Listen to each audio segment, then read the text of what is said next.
حكايتنا النهاردة عن الفنان يوسف فخر الدين. تعالوا نشوف الحكاية ايه.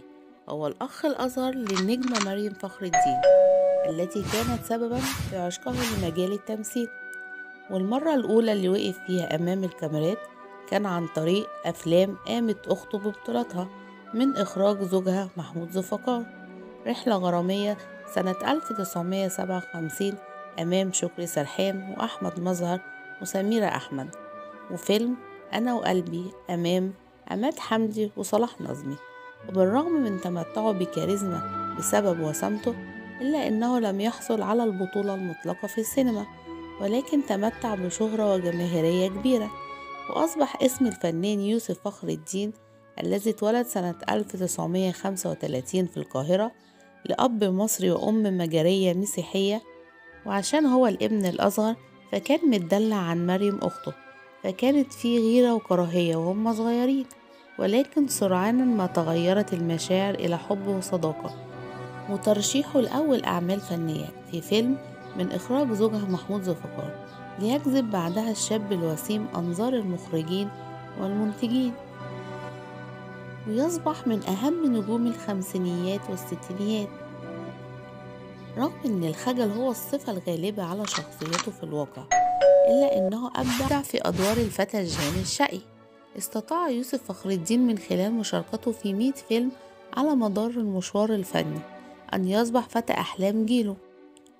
وسنة 1969 تزوج الفنان الراحل من الفنانة نادية سيف النصر بعد قصة حب قوية جمعت الاتنين، واستمر الزواج السعيد 5 سنوات لينتهي بعدها بنهاية مأساوية، والتي أصبحت علامة فارقة ولكنها مؤلمة في حياة يوسف فخر الدين. وفي سنة 1974 لقت نادية مصرعها في حادث سير أليم أثناء تواجدها في بيروت، وبعد الحادث الأليم دخل الدنجوان الشاب في حالة اكتئاب شديد واعتزل الفن والتمثيل بعد محاولات كتيرة لتجاوزه وتعبه النفسية، لكنه فشل في النهاية ولم يستطع الاستمرار، وقرر الهجرة إلى اليونان سنة 1982، وهناك بقى قرر يبدأ حياة جديدة.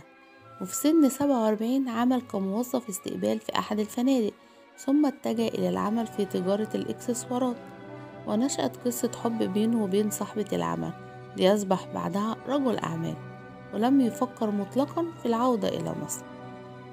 وفي مرة قرر الحضور إلى مصر في عام 1997 لزيارة أخته مريم فخر الدين، وهو معاها شعر بألم كبير في جسمه، دخل على أثرها للمستشفى ليخرج منها وهو جالس على كرسي متحرك.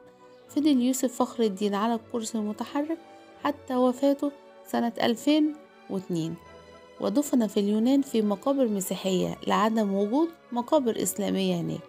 وتم اختيار فيلمين شارك فيهم ضمن قائمة أفضل 100 فيلم في تاريخ السينما المصرية حسب استفتاء النقاد سنة 1996.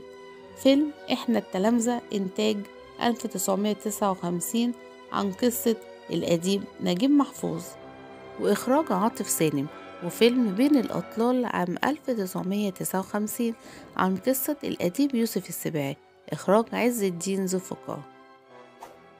ما تنسوناش في اللايك والكومنت، ولو عجبكم الفيديو فعلوا زر الجرس.